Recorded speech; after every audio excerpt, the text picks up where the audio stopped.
Bismillahirrahmanirrahim. Masyayikh kiram wa ikhwati fillah azanallahu wa iyyakum. Assalamualaikum warahmatullahi wabarakatuh.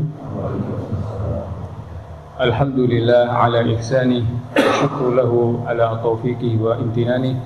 Asyhadu an la ilaha illallah wahdahu la syarika lah ta'ziman li sya'nih wa asyhadu anna nabiyyana Muhammadan abduhu wa rasuluhu da'iyan ila ridwanih. Wa sallallahu sallam alaihi wa ala ashabihi wa man tabi'ahu bi ihsanih. Thumma ma ba'du. Ikhwati kiram, masyayikh wal fudala, jamaah Masjid Ahlul Khair, khususnya jamaah salat subuh. Pertama kita memuji Allah Azza wa Jal. Alhamdulillah pada pagi hari ini kita masih diberi penjagaan oleh Allah, masih dilindungi oleh Allah Azza wa Jal dari berbagai macam keburukan. Kita dijaga akidah kita, iman dan Islam kita, dan dijaga kesehatan kita, badan kita, sehingga kita bisa berkumpul di salah satu tempat yang dicintai Allah Subhanahu wa taala ini, yaitu masjid dari masjid-masjidnya. Pada pagi hari ini, ikhwati kiram, masyayikh al-fudhala, insyaallah kita akan lanjutkan pembahasan fikul ibadah kita, fikih-fikih ibadah yang alhamdulillah kita sudah lalui kurang lebih 2 tahun. Dan pada hari ini tanggal 11 Al-Muharram 1442 Hijriah, bertepatan dengan hari Ahad, kita akan membahas bab yang sangat penting bagi kita, yaitu bab sujud sahwi. Sujud karena lupa dalam bagian-bagian sholat. Pembahasan ini perlu kita ketahui karena memang pada dasarnya kita manusia itu adalah tempatnya lupa. Tapi jangan buat alasan kalau segala sesuatu yang kita lakukan salah, alasannya lupa. Dikit-dikit lupa. Nggak sholat, subuh, kebablasan sampai duhur, lupa. Duhur lewat sampai asar, lupa. Satu aja yang nggak lupa, makan. Kalau makan nggak lupa. Subhanallah. Jadi tabiat manusia adalah lupa. Kata Nabi SAW, beliau mengatakan, innama ana bashar ansa kama tansawun. Sesungguhnya saya ini adalah manusia, dia manusia. Posisi Nabi SAW, kedudukan Rasulullah SAW yang kita selalu ikarkan adalah asyhadu anna Muhammadan abduhu. Kita bersaksi bahwasanya beliau Muhammad itu abduhu, hambanya. Berarti seperti manusia biasa. Innama ana bashar, kata beliau. Sesungguhnya saya ini manusia. Jadi seperti kita, lupa, punya istri, punya anak, punya tetangga, ya. Makan, minum, ke pasar, dan seterusnya. Namun beliau lebih melebihi kita, beliau adalah Rasuluhu, utusannya. Sehingga lupanya beliau, lupanya Nabi kita yang mulia SAW menjadi syariat, menjadi hukum. Fa-idza nasitu fadzakkiruni. Apabila saya lupa, maka ingatkanlah saya. Nah, inilah pentingnya saling mengingatkan. Pentingnya saling mengingatkan. Tawasau bil haqqi wa tawasau bis sabri. Saling mengingatkan itu sangat penting sekali bagi setiap muslim dan muslimah. Karena kalau kita tidak diingatkan, pastilah banyak sekali hal-hal yang kita kebablasan dan nabrak sana sini. Maka sebenarnya kalau kita diingatkan oleh saudara kita, sebenarnya itu adalah nikmat dari Allah SWT. Tinggal bagaimana kaifiyah, adab-adab mengingatkan antara sesama muslim. Ada yang muda kepada yang tua, kemudian seorang istri kepada suami, seorang mantu kepada mertua. Nah, tinggal adab-adabnya saja. Nah, pada pembahasan ini, sebagaimana pembahasan sebelumnya, banyak terjadi khilaf di tengah-tengah ulama Ahlus Sunnah wal Jamaah. Namun kita ringkaskan dari penjelasan para ulama kita bahwasanya pertama, sujud sahwi itu memang disyariatkan. Jadi hukumnya itu disyariatkan. Mereka khilaf hanya masalah apakah wajib atau sunnah. Tapi kalau hukumnya ditanya disyariatkan, karena Nabi sendiri SAW pernah sujud sahwi. Nabi SAW pernah sujud sahwi. Oleh karena itu dari sujud sahwinya Nabi SAW berarti sujud sahwi itu disyariatkan. Itu berkaitan dengan hukum. Jadi kalau kita sujud sahwi atau kita melihat saudara kita sujud sahwi, kita tidak perlu mengingkari. Karena apa? Memang ada syariatnya, ada landasan hukumnya. Kemudian yang kedua berkaitan dengan tempatnya, kapan sujud sahwinya. Sebelum salamkah atau sesudah salam? Mayoritas ulama dari kalangan mazhab Syafi'iyah menetapkan bahwa sujud sahwi yang paling mudah itu sebelum salam. Karena memang ada riwayat yang menyebutkan Nabi SAW sujud sebelum salam, sujud sahwinya sebelum salam. Maka mereka berpegang dengan riwayat tersebut. Kalau lupa atau ragu, maka sebelum salam. Walaupun ulama yang lain itu mentafsil, merinci. Kalau itu kurang, maka sebelum salam. Kalau lebih, maka setelah salam. Lebih baik apa itu? Lebih daripada kurang. Kalau kurang nanti utang katanya sebenarnya. Tapi yang jelas adalah yang lebih mudah dan lebih banyak ulama berpegang adalah sebelum salam. Nanti perinciannya akan kita bahas. Kemudian yang ketiga berkaitan dengan kaifiyah. Nah, kita mengenai sujud sahwi ini, maka jamaah rahimani rahimakumullah, yang paling penting bagi kita adalah yang pertama mengetahui arkanus shalah dan wajibus shalah. Kalau kita mengetahui arkanus shalah, rukun-rukun salat, maka ini kita akan tahu saya sujud sahwi enggak. Wajibus salat, yang perkara-perkara wajib dalam salat kita tahu. Ketika lupa atau ragu, kita sujud sahwi atau tidak. Tapi kalau berkaitan dengan sunan salat, sunan salat, maka di situ para ulama mengatakan justru kalau sujud sahwi kita bisa batal salatnya. Contohnya mengangkat tangan masuk rukun salat apa wajib salat? Setiap Allahu Akbar, Sami Allah liman hamidah, mengangkat tangan termasuk apa? Rukun apa wajib? Rukun. Wah, ini kalau rukun ini bisa-bisa harus mengangkat tangan semua.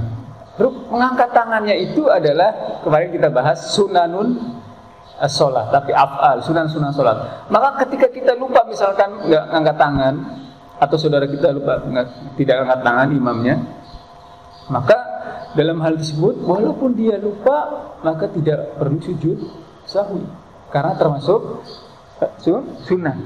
sunnah salat. Nah, dari sini kita ingin menjelaskan sujud sahwi. Yang pertama adalah kita harus mengetahui arkanus shalah. Arkanus shalah. Kita murojaah sedikit. Arkanus shalah yang pertama adalah niat. Niat termasuk rukun apa syarat? Kalau di kitab Al-Wajiz waktu kita bahas masuknya niat masuknya khilaf nih ternyata nih. Terjadi khilaf. Ulama aja khilaf pada kita. Jadi dalam kitab Al-Wajiz beliau, karena beliau lebih menguatkan madhab Al-Hanabilah, jadi niat termasuk syarat. Jadi ketika kita mau sholat, niatnya itu bukan pas takbir, niatnya itu sebelum takbir. Jadi sebelum takbir dia sudah niat dulu. innamal a'malu binniyat, setiap amal itu ada niatnya. Maka sebelum mau beramal dia sudah niat dulu, mau niat sholat subuh, mau niat sholat duhur, mau sholat duha. Nah, ulama yang lain madzhab Syafi'iyah mengatakan bahwasanya niat termasuk rukun. Berarti ketika kita takbir, kita sambil niat dalam hati, ya. Oleh karena itu, katakanlah niat termasuk rukun. Sebelum saya lanjut, saya ingin menyampaikan begini, bahwa di negeri kita mayoritas, kalau kita meneliti di daerah manapun di negeri kita ini, kaum muslimin mayoritas ada dua madhab yang sangat besar dalam beribadah. Madhab fikihnya para ulama di Indonesia tidak lepas dari dua madhab yang paling masyhur, yaitu madhab Syafi'iyah dan madhab Hanabilah di negeri kita. Maka saya nasihatkan kalau bisa ketahui dua madhab tersebut, ketahuilah, belajarilah dua madhab tersebut. Jangan hanya satu saja. Khawatirnya kalau kita ngaji hanya fikihnya madhab Hambali, pastilah kita kesana kemari, ketemu masjid, ketemu kaum muslimin yang di sana banyak sekali fikihnya itu mengikuti madhab Syafi'i. Akhirnya banyak kebentur. Kita akhirnya tidak mau, atau kita mengingkari namanya bacaan bismillah sebelum baca Al-Fatihah. Kita mengingkari qunut subuh, ya. Kemudian kita mengingkari talaffuz biniyat dan macam-macam. Akhirnya banyak dari masalah. Yang afdol kalau bisa dua-duanya kita paham, bahwasanya yang ibadah yang seperti ini adalah yang dikuatkan oleh madhab Syafi'iyah atau ulama-ulama Syafi'iyah. Kalau yang seperti ini ulama-ulama madhab Hambali. Jadi dari dulu kita senantiasa gabungkan dua ini agar kita punya wawasan yang luas, agar ketika kita keluar dari masjid Ahlul Khair, kemudian safar atau kita ada perlu, ternyata kita bertempat di masjid yang lain, kita paham, oh iya, bahwasanya yang seperti ini boleh. Oh ternyata qunut itu benar, ada ulama yang menguatkan, yang membenarkan. Jadi insya Allah muamalah kita pun semakin mudah. Baik, dalam hal ini pun kita sengaja kita gabungan dari kitab Al-Wajiz, kemudian kita selalu mengkaji, membuka kembali, mempelajari kembali dari kitabnya para ulama madzhab Syafi'iyah, sehingga kita pun menjelaskan ini dan itu. Baik, ikhwatu fillah jamaah rahimani rahimakumullah. Setelah kita mengetahui arkanus shalah, kita mengetahui bahwasanya niat, kemudian takbir, kemudian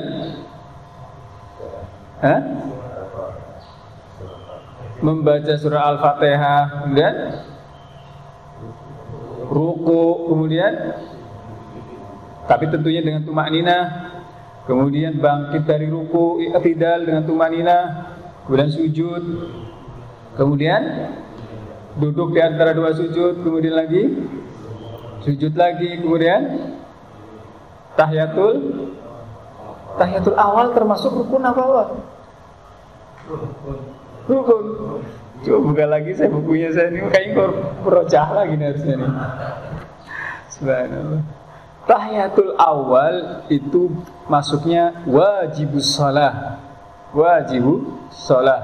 Atau dalam ulama yang lain mengatakan ab'adus shalah, bagian dari sholat yang itu bukan rukun tapi itu tidak boleh ditinggal. Tahiyatul awal. Silakan dibuka lagi nanti kitabnya. Ya. Kemudian setelah itu baru tahiyatul akhir, baca sholawat kepada Nabi salam dan akhir, kemudian salam. Ya, dan tertib itu masuk dalam rukun. Kalau kita lupanya dalam perkara-perkara yang rukun, contoh, kita lupa membaca Al-Fatihah. Mungkin gak ya ada orang sholat lupa baca Al-Fatihah?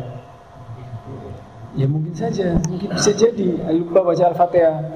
Setelah takbir Allahu Akbar, kemudian dia baca surat, kemudian dia sujud. Maka ada rukun yang kelewat. Pokoknya ada rukun yang kelewat deh, ada rukun yang lewat. Entah dia melewat tidak ruku tapi langsung sujud misalkan, atau lupa Al-Fatihah, atau lupa takbir misalkan, bisa. Ya, karena mungkin sekali. Intinya ada salah satu yang lewat dari rukun tersebut. Maka penjelasan ulama bagaimana caranya, nggak apa ya, saya pakai diri ya. Misalkan kita sudah sholat, kita mulai, yang lupa misalkan Al-Fatihah, Allahu Akbar, kemudian kita baca surat, kemudian Allahu Akbar, Subhanallah. Ketika kita bangun, kita lupa tuh Al-Fatihahnya, ragu. Jadi saya baca Al-Fatihah. Maka yang seperti ini, kata para ulama, kita harus balik lagi. Balik. Kita bangun berdiri, baca Al-Fatihah, kemudian kita ruku lagi, kemudian kita lanjutkan. Tapi cara yang kedua, kalau kita sudah Allah Akbar, lupa Al-Fatihah, kemudian kita sampai berdiri lagi, baru kita baca Al-Fatihah, baru kita ingat tadi, saya baca Al-Fatihah ya rakaat pertama. Kita baru sadar, tapi kita sudah baca Al-Fatihah di rakaat kedua. Maka yang pertama itu tidak dianggap. Baca Al-Fatihah yang kedua inilah baru kita masuk rakaat yang pertama. Karena rukunnya tadi yang pertama sudah lewat. Ini kalau rukunnya kita ketinggalan. Jadi saya ulang, kalau misalkan yang rukunnya ketinggalan Al-Fatihah, kita lupa baca Allahu Akbar, kemudian kita baca surat, kemudian kita sujud, belum sampai Al-Fatihah yang kedua, balik lagi baca Al-Fatihah, balik lagi. Karena Al-Fatihah rukun. Tapi kalau kita Al-Fatihahnya lupa, kemudian kita ruku, kita sujud, kemudian kita sampai ke Al-Fatihah di rakaat yang kedua, maka rakaat kita ingat bahwa rakaat pertama saya belum baca Al-Fatihah ya. Maka yang rakaat pertama tadi dulu dihilangkan. Al-Fatihah yang kedua ini tadi berarti masuk rakaat yang pertama. Itu kalau rukun yang ketinggalan. Begitu juga kalau ruku. Misalkan yang rukunya ketinggalan, kita sudah Allahu Akbar, Al-Fatihah, udah saking enaknya baca surat, pertama baca surat An-Naba, dilanjutin Al-Nazi'at, saking enaknya langsung sujud. Kemudian ketika sujud, ingat, saya tadi ruku gak ya? Ternyata belum ruku. Harus bangkit lagi, kita ruku, kemudian kita lanjutkan sujud. Tapi kalau kita ingatnya pas sujud, kemudian kita bangun, baca Al-Fatihah lagi, kemudian kita pas ruku, kita ingat tadi rakaat pertama saya ruku ya. Maka ruku yang kedua tadi lanjut, yang pertama tadi dihilangkan, berarti belum tidak dianggap, baru dianggap satu rakaat, baru dianggap satu rakaat. Itu kalau rukun. Dan setelah itu lengkapi sholatnya, sebelum salam sujud dua rakaat, namanya sujud sahwi. Kemudian kalau yang ketinggalan atau kalau yang lupa atau ragu dalam masalah wajibus sholat seperti tadi tahiyatul awal, kemudian apalagi misalkan kalau dalam ulama madzhab Syafi'iyah itu seperti kunut, misalkan mereka menyebutnya sebagai wajibus sholat, ab'adus sholat ya. Jadi biasanya mereka itu kunut, kalau kunutnya lupa mereka sujud sahwi. Karena memang mereka berdalil dengan kias dengan tahiyatul awal. Sekarang kita misalkan yang lupa adalah tasyahud. Biasanya begini, ketika sudah takbir, baca Al-Fatihah, surat, sujud, ruku, sujud, kemudian di rakaat kedua harusnya tahiyatul awal, tapi dia berdiri. Maka biasanya ini sholat sendirian nih, nggak ada yang ingetin. Kemudian dia berdiri. Ketika baca Al-Fatihah di rakaat, berarti rakaat berapa? 3. Sudah baca Alhamdulillah. Bapak ingat, tadi saya belum tahiyatul awal.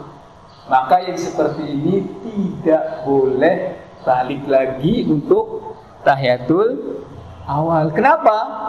Karena kita sudah masuk ke rukun. Kan kita sudah masuk rukun Al-Fatihah. Maka yang wajib sholat tidak boleh dikalahkan dengan rukun. Maka dalam kondisi seperti ini lanjutkan. Rakaat ketiganya lanjutkan. Ya. Rakaat ketiganya lanjutkan.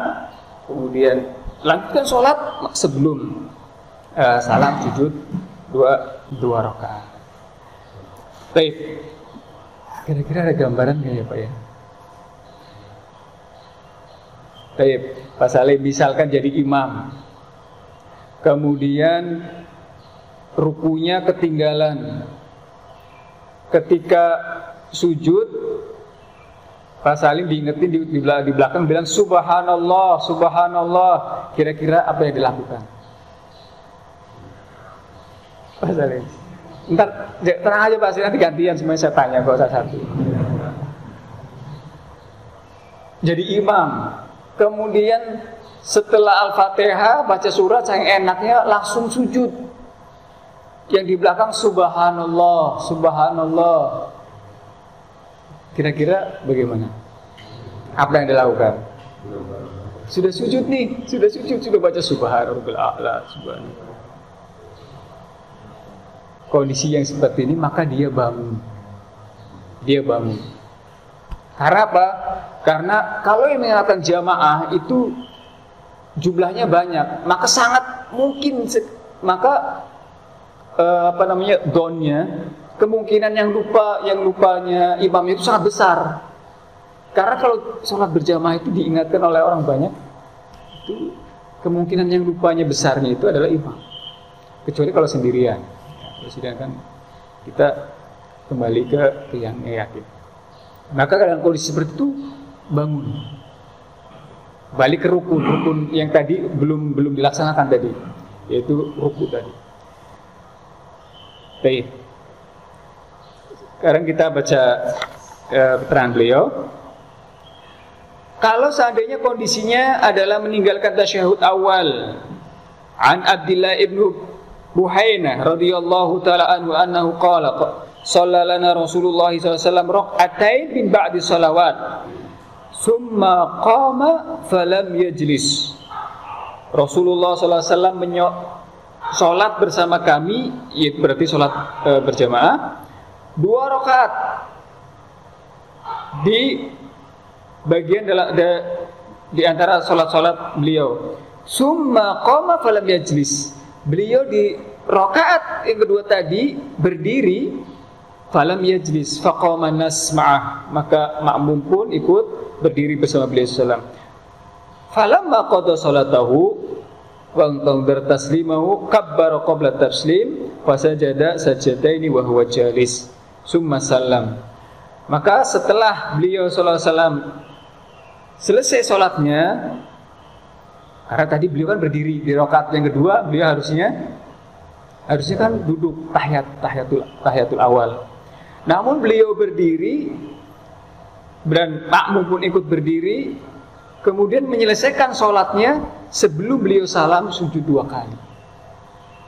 Loh, kok tahiyatul awal nggak balik lagi tahiyatul awal? Kenapa?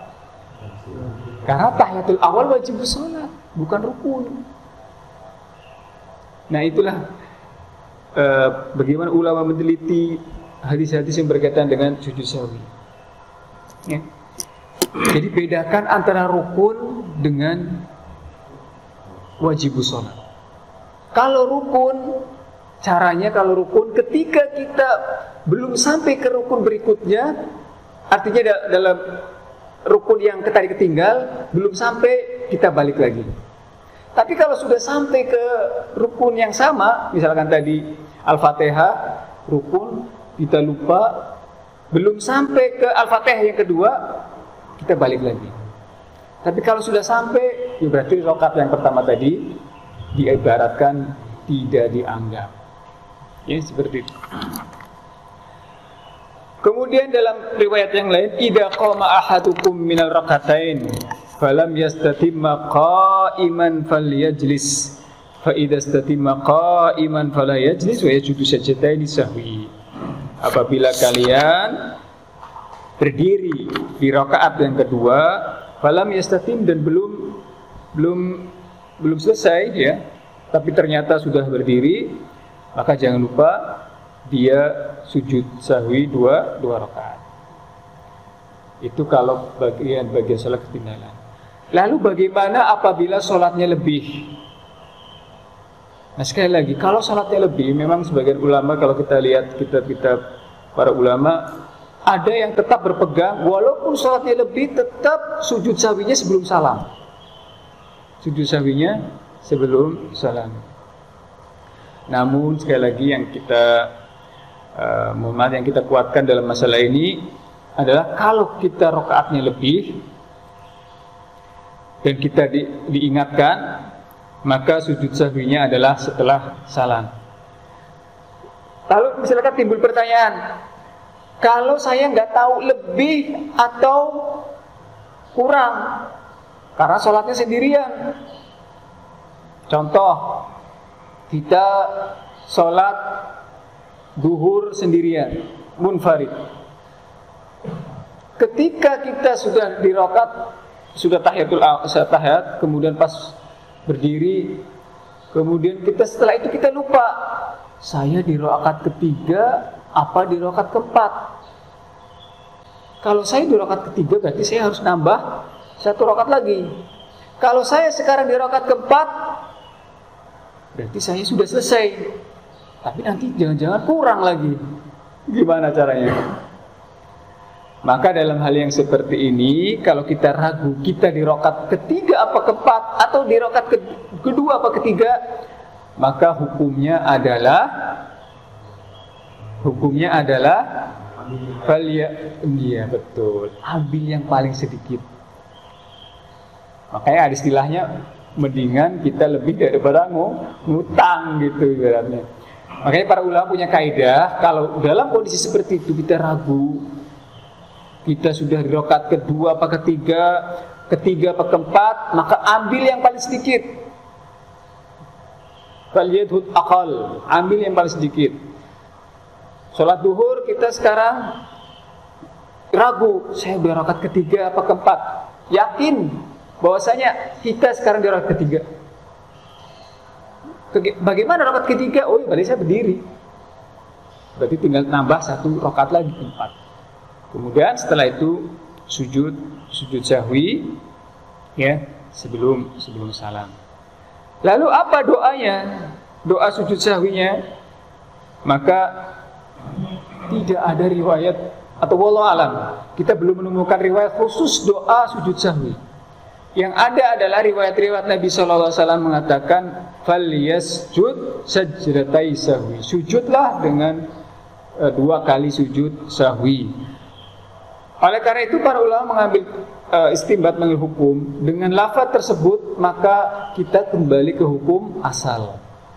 Hukum asalnya sujud adalah apa doanya? Doanya doa-doa sujud. Subhana rabbil a'la wa bihamdi, subhanallah bihamdi, subhana rabbil a'la wa bihamdi, subhanallah, dan doa-doa yang lain. Sajadah subul qudus rabbul malaikatu wa ruh. Artinya doa-doa sujud yang diajarkan Rasulullah ketika itu kita baca ketika kita sujud sahwi. Karena tidak disebutkan oleh para ulama tentang riwayat yang khusus berkaitan dengan kalimat doa ketika sujud sahwi. Baik. Kemudian yang ketiga, idza sallama fi rak'ataini aw salas. Apabila kita salam ternyata rakaat kurang, sholat maghrib, setelah 2 rakaat assalamualaikum warahmatullah, berarti apa yang kurang ini? Wah, ini berarti kurang apa? Rukun apa wajib? Wajib. Rukun apa wajib? Rukunnya kurang, masih ada satu rakaat, masih ada ruku, masih ada sujud yang belum dilaksanakan. Maka dalam kondisi seperti ini, kalau kita ingat bahwasanya ya saya baru 2 rakaat, ini masih kurang 1, maka kita lengkapi sholat. Kita bangun lagi, tambah 1 rakaat lagi, kemudian sebelum salam kita sujud 2 rakaat. Berdasarkan hadis dari Imran bin Husain, bahwasanya Rasulullah SAW pernah sholat yang 4 rakaat, ketika 2 rakaat beliau sudah salam, ya. Maka beliau pun melengkapi sholatnya, yang kurang tadi dilengkapi, kemudian sujud sahwi. Jadi pemahaman kita yang selama ini, misalkan ada dari kita memahami sujud sahwi itu, yang penting kita lupa. Kalau rukunnya kita lupa, ya udah sujud sahwi, rukunnya nggak usah dilengkapin. Bukan, rukunnya tetap kita lengkapi dulu. Ibaratnya kita utang itu dibayar dulu lah, ya. Utang sama Allah Subhanahu Wa Taala ya harus dibayar dulu. 3 sholat maghrib 3 rakaat, kita baru 2 rakaat, berarti kan masih utang 1 rakaat. Bayar dulu. Bukan pas kita salam kemudian kita sujud sahwi, kan saya udah sujud sahwi, yang 1 rakaatnya ya udah dibayar dengan sujud sahwi tadi. Oh, nggak bisa gitu, karena rukun yang kita tinggalkan, ya. Adapun sunnah sholat seperti tadi yang kita sampaikan di awal, kalau itu sunnah sholat, maka justru kita tidak boleh sujud sahwi. Seperti tadi, ya, kita lupa setelah Al-Fatihah kita membaca surat. Setelah Al-Fatihah selesai kita langsung ruku. Kan sunnahnya setelah Al-Fatihah baca surat. Tapi setelah Al-Fatihah kita ruku. Oh iya, tadi setelah Al-Fatihah saya belum baca surat. Sebelum salam kita sujud sahwi. Justru malah yang sujud sahwi seperti ini dilarang oleh para ulama.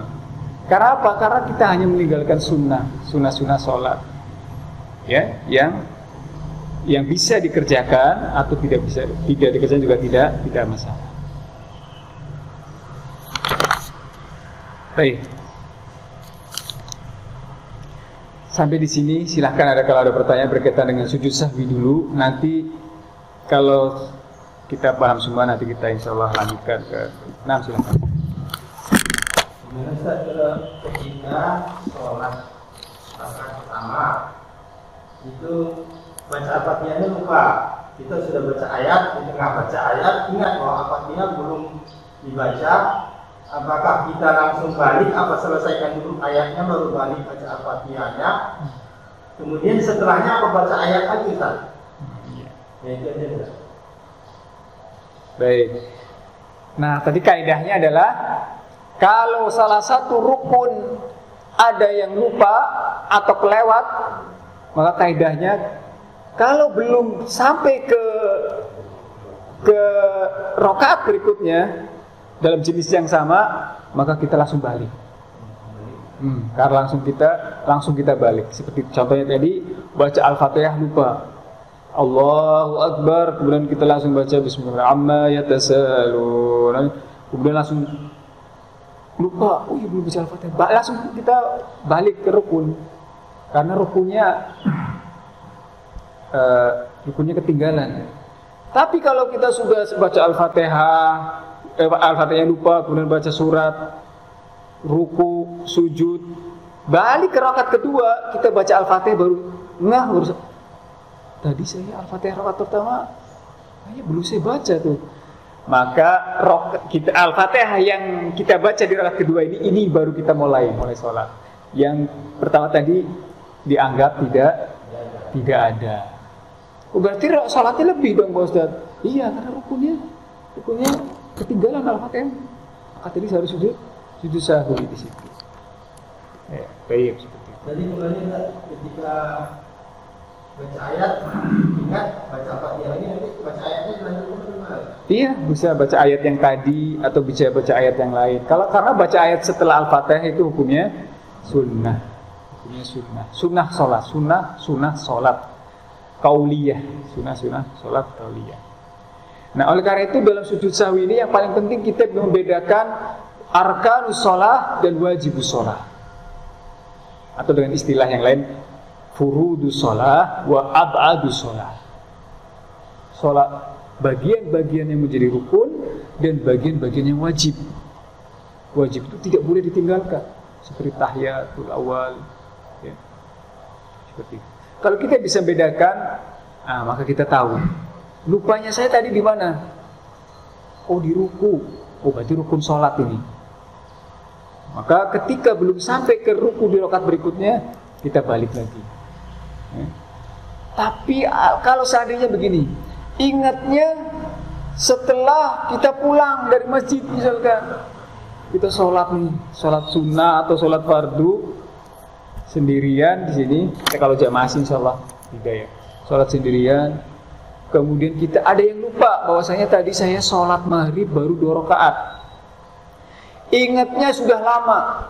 Kemarin saya kayaknya sholat maghrib 2 rakaat deh kayaknya deh. Nah, sudah kemarin. Maka para ulama menjelaskan yang seperti ini maka sahhatus sholat, sholatnya sah sudah.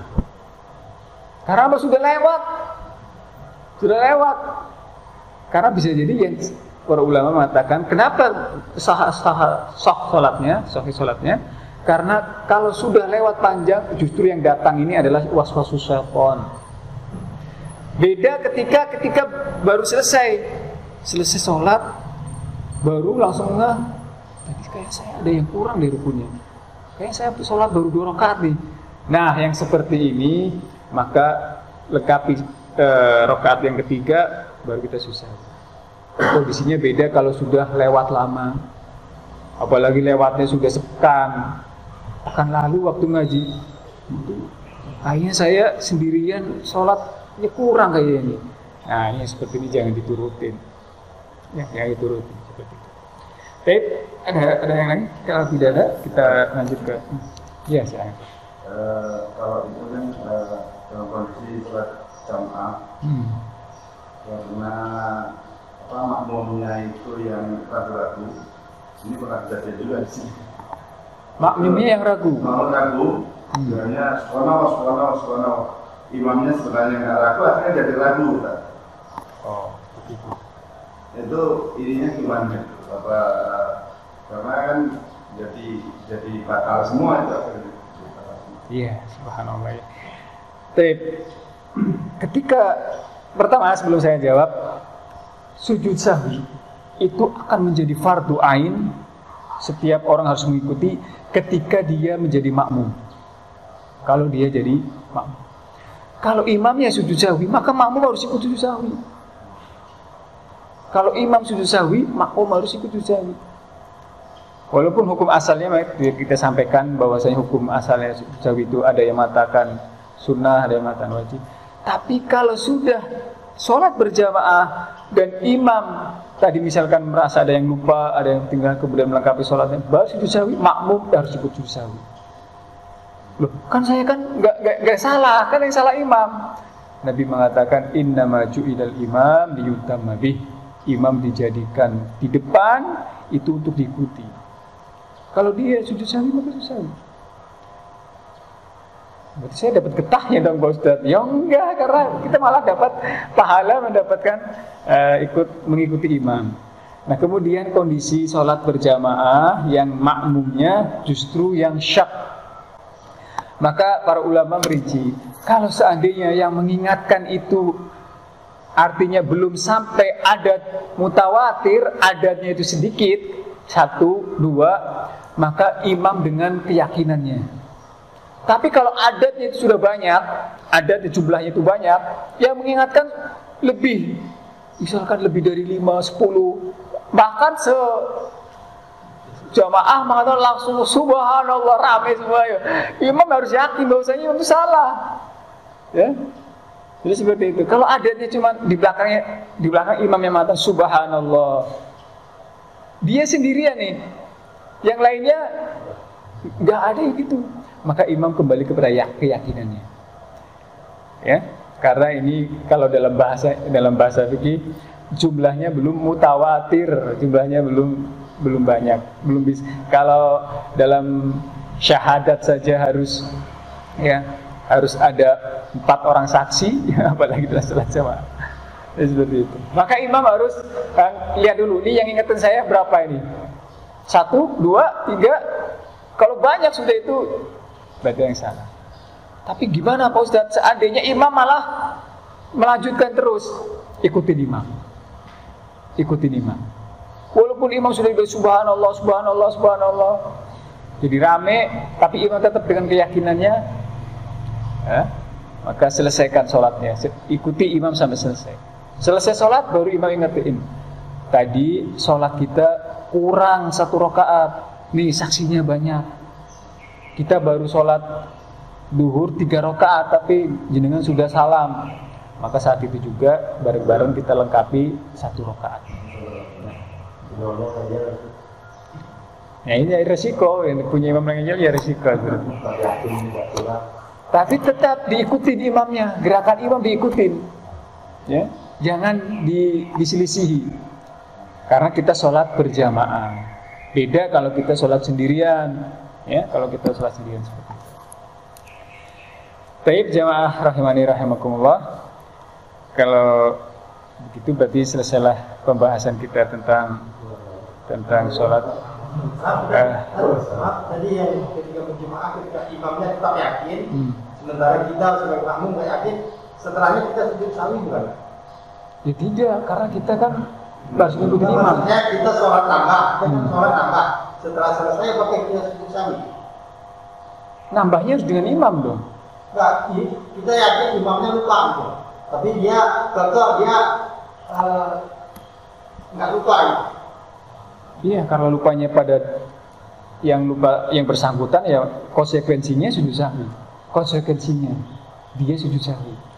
Tapi kalau misalkan seperti tadi imam diingetin bahwasanya kita kurang 1 rakaat, kemudian kita bareng-bareng melanjutin sholatnya, maka sujud sahwinya bareng bersama imam.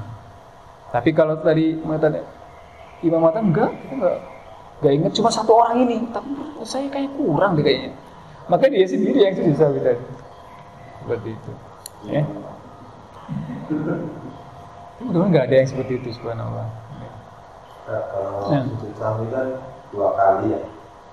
Itu tadi bacaannya dikembalikan kepada sujud-sujud yang sudah disyariatkan.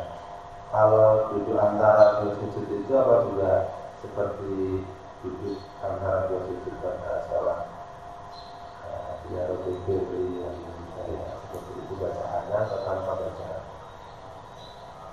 Duduk di antara 2 sujud sahwi. Iya. Takbir, terus sujud. Sujud lagi. Langsung sujud lagi. Iya betul. Riwayat yang menyebutkan di hadis-hadis tadi yang kita sampaikan, wa yasjudu sajdatai sahwi, dan beliau sujud 2 kali sujud, itu 2 kali langsung sujud tanpa ada jeda. Nah. Mungkin perhatikan bacaan takbirnya, jadi ketika sujud sahwi itu misalnya imam ini dia mengatakan takbirnya Allahu Akbar gitu ya. Iya betul, kalau beliau berjamaah kan emang. Dan lagi Allahu Akbar, terus langsung bisa Allahu Akbar lagi. Betul. Iya, seperti itu. Betul, berarti dia ada duduk di antara 2 sujud dalam sujud sahwi. Karena ini namanya sujud sahwi, khusus sujud sahwi. Seperti ini, modelnya seperti ini. Ya, kalau ada sujud, kemudian ditengahi dengan doa di antara 2 sujud, ini seperti sujudnya seperti sholat fardhu, sholat yang lain. Kalau sujud yang setelah salam berarti sama ya posisinya setelah salam. Jadi menuntaskan kekurangan sampai salam baru sujud sahwi gitu. Iya, betul. Ketika kita menguatkan pendapat yang mengatakan kalau sholatnya lebih maka sujud sahwinya setelah salam. Jadi setelah salam kita sujud sahwi 2 kali, sudah selesai. Tidak salam lagi. Ya. tidak salam lagi. Nah, ya. Nah, bisa.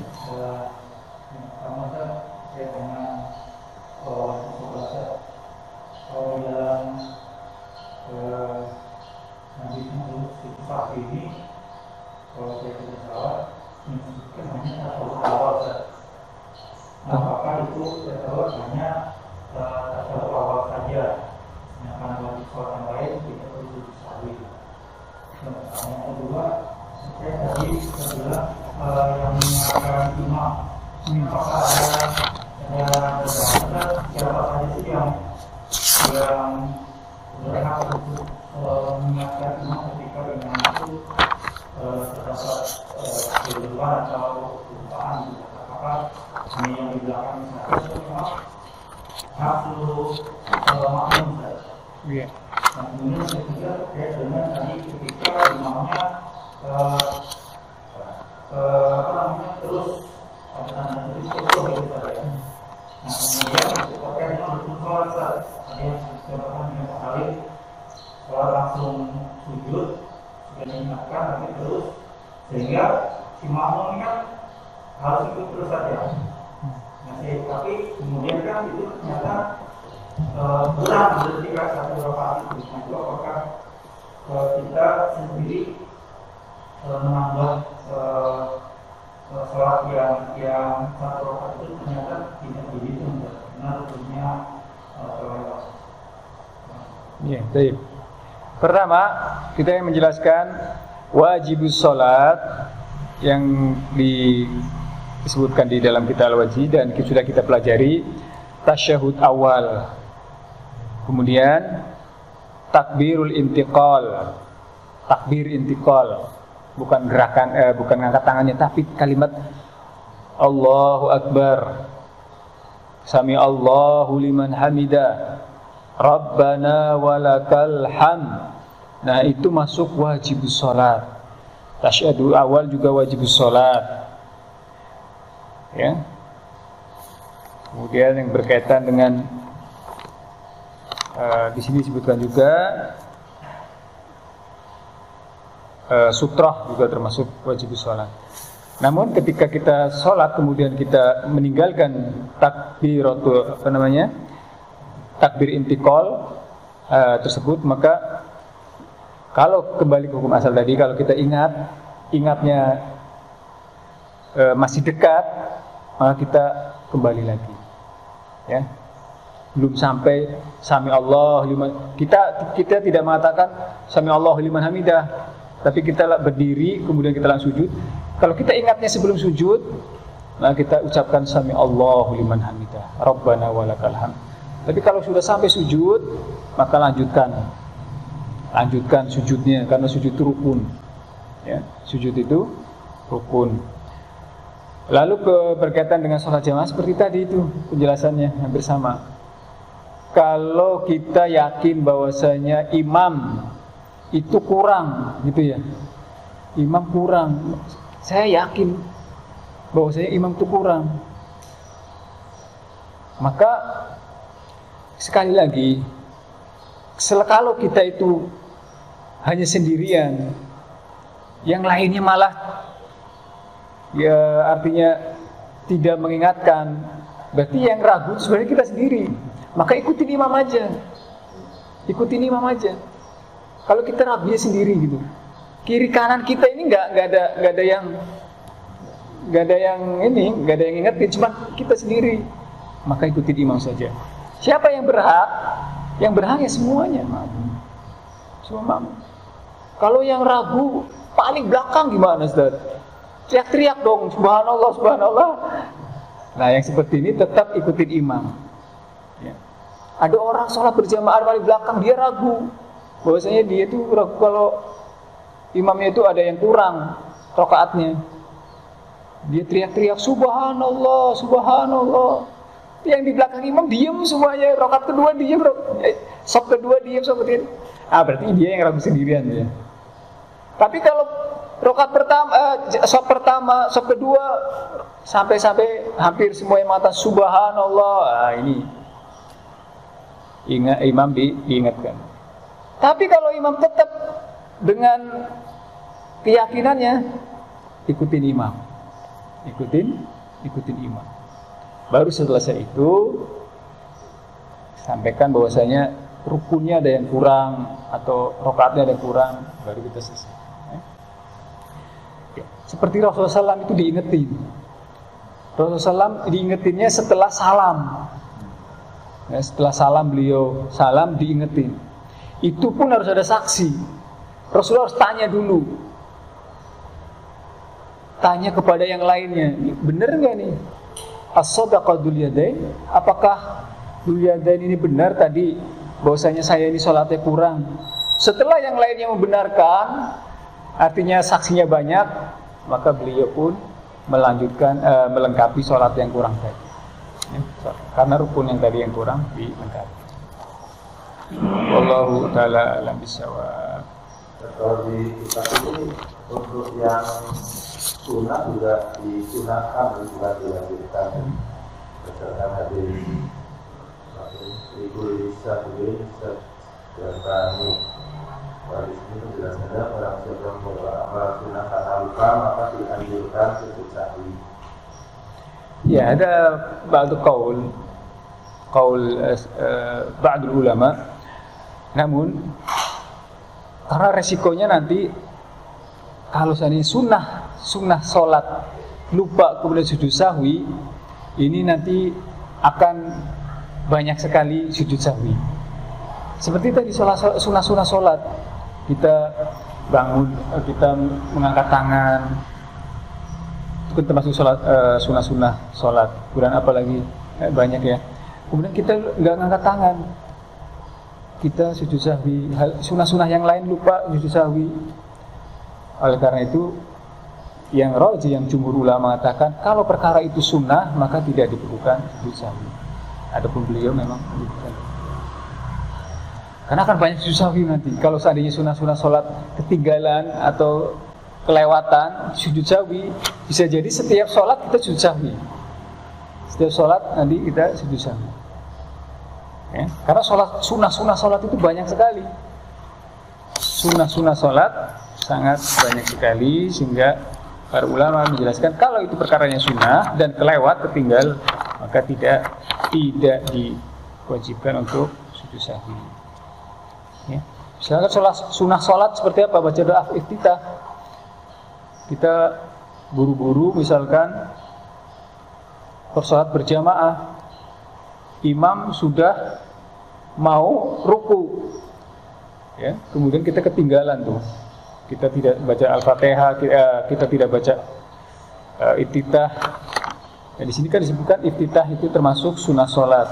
Isti'adah, membaca a'udzubillah termasuk sunnah sholat. Qiraah setelah Fatihah sunnah sholat. Kemudian ada lagi at-tasbih fi ruku' wa sujud termasuk sunnah sholat. Ziyadah fi i'tidal fi ruku' termasuk sholat, sunnah sholat. Nah, kalau sunnah-sunnah seperti ini ada yang ketinggalan kemudian kita sujud sahwi, maka para ulama mengatakan akan banyak sekali sujud sahwi. Oleh karena itu mereka berijtihad bahwa yang rajih adalah selama itu sunnah sholat dan ketinggalan atau tidak dikerjakan dan lupa, tidak sujud sahwi. Yang paling utama adalah rukun dan wajib sholat. Rukun dan wajib sholat. Wallahu ta'ala. Baik. Masya Allah, tinggal sedikit lagi suruh. Pembahasan sujud sahwi selesai. Masih ada waktu? Saya suruh 15 menit sebelum kita salat kita selesaikan. Ada satu pembahasan penting, yaitu pembahasan tentang sholatul jamaah. Sholatul jamaah. Pertama, yang dimaksud sholat jamaah adalah sholat bersama. Ada yang hukumnya fardu ain, sholat jamaah yang fardu ain seperti apa? Sholat Jumat.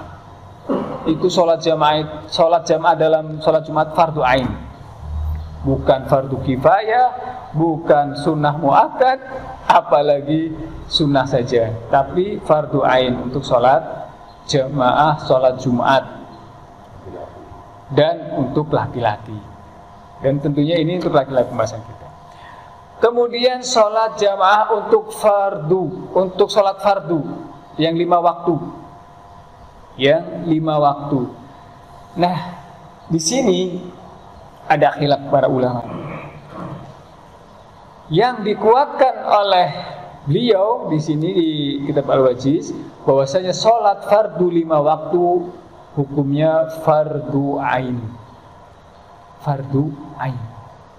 Artinya setiap muslim yang balik, yang berakal, tidak ada udzur, maka dia harus melaksanakan sholat 5 waktunya secara berjamaah.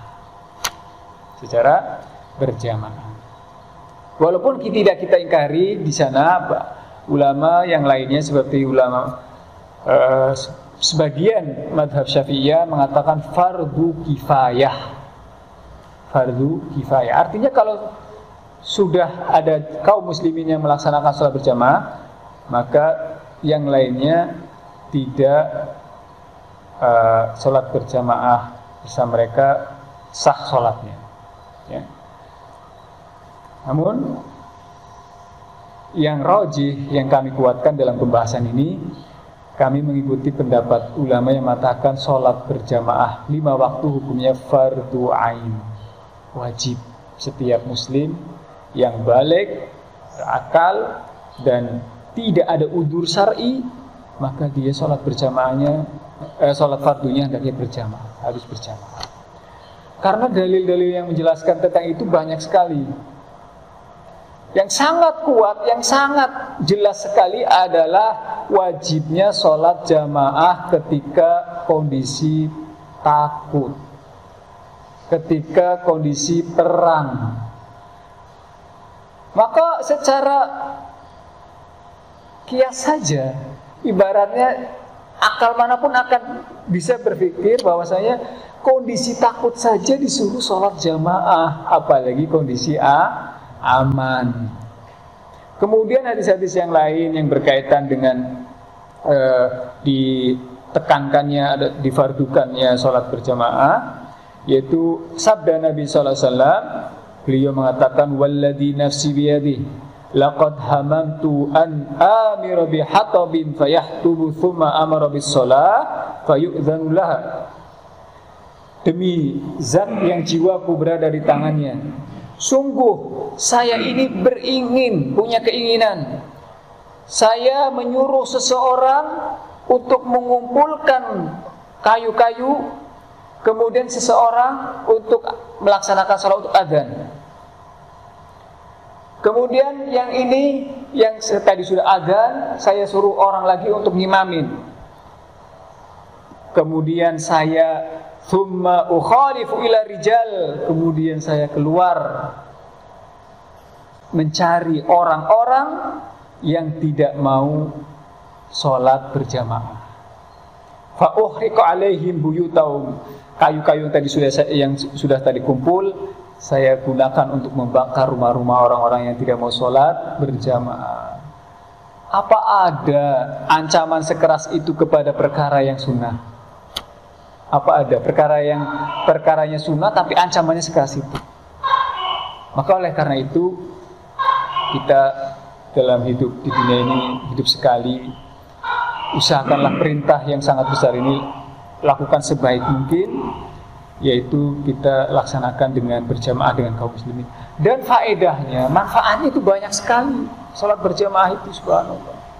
Kecuali udzur loh ya, kecuali udzur karena sakit, karena safar, hujan, atau panas yang sangat terik atau sangat panas, atau udzur-udzur yang lain.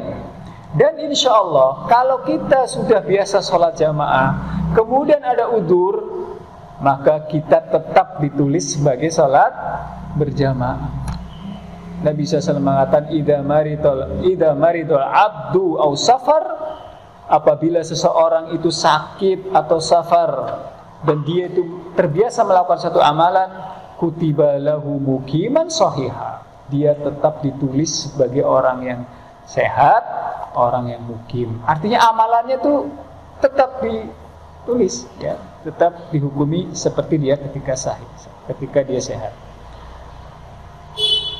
Kemudian dalam hadis tersebut beliau mengatakan walladzi nafsi biyadihi law ya'lamu ahaduhum annahu yajidu 'araqan saminan aw mirmatain hasanatain la syahidal isya. Kalau seandainya orang-orang yang tidak mau sholat berjamaah itu, sholat wajib ya, maksudnya sholat 5 waktu.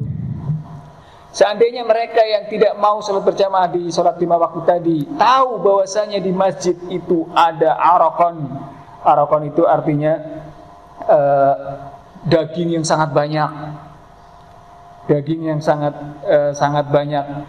Daging onta, daging kambing dan seterusnya. Artinya kalau seandainya dia tahu setiap sholat jamaah itu akan dibagikan sembako, dibagikan makanan dan seterusnya, pasti mereka datang.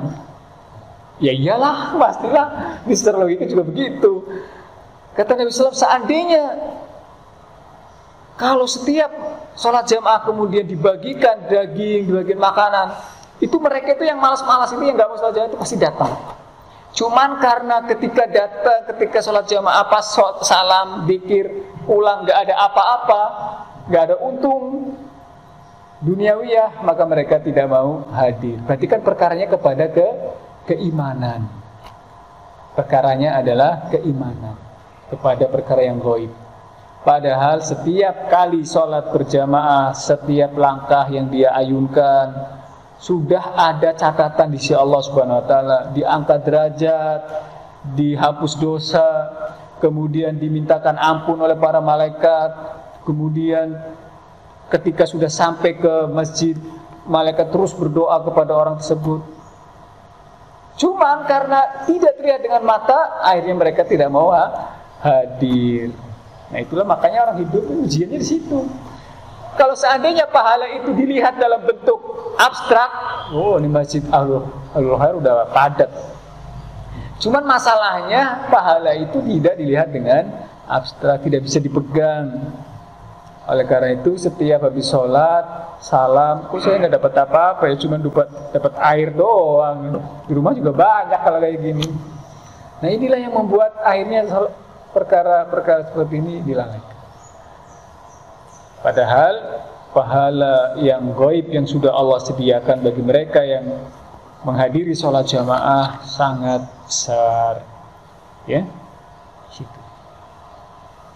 Kemudian yang kedua, dalil yang menunjukkan sholat berjamaah, sholat 5 waktu itu wajib. Atan Nabi SAW rajulun a'ma faqala ya Rasulullah. Ada seseorang yang tidak bisa melihat di zaman Rasulullah SAW, kemudian datang kepada beliau dan mengatakan, innahu laisa liqa'id yaquduni ilal masjid ya Rasulullah. Saya ini buta. Kalau dikumandangkan adzan, saya ini enggak ada yang nuntun. Ngeri loh saya ini nanti nabrak-nabrak. Fasala Rasulullah sallallahu alaihi wasallam, ya tolonglah Rasulullah dikasih rukhsah lah. Karena memang hukum asalnya itu sholat berjamaah 5 waktu wajib. Cuman karena saya buta, tolonglah dikasih rukhsah agar sholat di rumahnya saja. Maka Rasulullah kasih rukhsah. Ya, kamu nggak apa-apa, sholat di masjid aja. Ketika sudah mulai berjalan pulang, sudah mulai mau jauh jalannya, jaraknya sudah mulai jauh, dipanggil lagi orang tersebut, hal tasma'un nida fi sholat. Apakah ketika engkau sholat di rumah tadi, kemudian adzan dikumandangkan dari Masjid Nabawi ini, suara adzan itu sampai ke rumah kamu? Maka orang itu mengatakan, na'am, iya, kedengeran sampai rumah saya. Oh, kalau demikian, faqala fa'ajib. Kalau demikian, datangi masjid itu. Kamu tetap sholat jamaah. Karena apa? Karena kebaikan yang kamu peroleh akan banyak daripada kamu di rumah sendirian seperti itu. Tetap aja datang ke masjid. Terus sama fa'ajib, tetap aja datang ke masjid. Ini orang yang buta dan tidak ada yang mengantar dan seterusnya, tapi tetap diperintah oleh Rasulullah sholat berjamaah. Ya, seperti itulah ikhwatu fillah, jamaah rahimakumullah. Dan insya Allah kita tidak dirugikan kalau kita sholat berjamaah dengan kaum muslimin. Justru kita akan diuntungkan. Banyak saudara kita ketemu di sini. Yang tadinya tidak kenal si fulan jadi kenal. Yang tadinya tidak mengetahui hukum-hukum tentang Islam, akhirnya ketika sholat berjamaah tahu ada informasi ini, informasi itu. Dan orang yang terbiasa sholat berjamaah akan menimbulkan sifat sosial yang tinggi dan sifat kepedulian dan keberanian. Beda kalau orang yang tidak mau sholat berjamaah, di rumah aja, itu ketika ngumpul biasanya itu minder dia. Karena apa? Tidak terbiasa dengan ngumpul dengan kaum muslimin. Ya. Dan banyak hikmah-hikmah yang lain. Ada kitab, satu pernah saya baca kitab khusus membahas hikmah di balik sholat berjamaah. Beliau menyebutkan kurang lebih ada 20 lebih sholat, hikmah di balik sholat berjamaah. Ini dari satu penulis saja, belum dari ulama-ulama yang lain. Bahkan seorang sahabat mengatakan bahwasanya sholat berjamaah itu adalah sunanul huda. Sunanul huda itu artinya perkara-perkara yang bisa mendatangkan hidayah dari Allah Subhanahu wa taala. Sebab-sebab datangnya hidayah dari Allah diantaranya adalah melaksanakan sholat 5 waktu berjamaah. Sehingga ada istilahnya sunanul huda. Beliau mengatakan, fa innallaha syara'a li nabiyyukum sunanul huda. Sesungguhnya Allah Subhanahu wa taala mensyariatkan kepada nabi kalian, yaitu kepada Nabi Muhammad SAW, sunnah-sunnah petunjuk. Artinya sebab-sebab untuk mendapat hidayah dari Allah Subhanahu wa taala, di antaranya adalah salat berjamaah. Ya, salat berjamaah. Oleh karena itu, ketika kita mulai hijrah atau saudara-saudara kita mulai hijrah, ajak sholat berjamaah. Saudara kita, keluarga kita udah mulai hijrah nih misalkan, sudah mulai ya kembali ke Islam, mulai belajar, ajak sholat berjamaah. Karena disitulah hidayah akan Allah berikan, Allah akan tambah. Sebagaimana dikatakan oleh Abdullah ibnu Mas'ud dalam hadis yang diriwayatkan oleh Imam Muslim dan Imam An-Nasa'i. Wallahu ta'ala. Adapun keutamaannya insyaallah kita akan bahas. Wallahu ta'ala a'lam bishawab. Ini sampai di sini saja jamaah rahmatullah, karena waktu suruh sudah sampai, dan kita mohon kepada Allah Subhanahu wa taala semoga Allah Subhanahu wa taala senantiasa memberikan hidayah taufik kepada kita semua. Semoga Allah Subhanahu wa taala senantiasa menjaga kita semua, agama kita, akidah kita, dan kesehatan kita dari berbagai macam keburukan, dari berbagai macam bahaya, dari berbagai macam penyakit, dari makhluk-makhluknya yang jahat, dan hanya Allah lah yang bisa menjaga kita, menolong kita, dan Allah ala dzalika yasir, dan Allah untuk melakukan hal yang demikian itu sangat mudah dan sangat bisa. Allah, kita tutup dengan doa kafaratul majlis. Subhanakallahumma bihamdika asyhadu an la ilaha illa anta astaghfiruka wa atubu ilaik. Wassalamualaikum warahmatullahi wabarakatuh.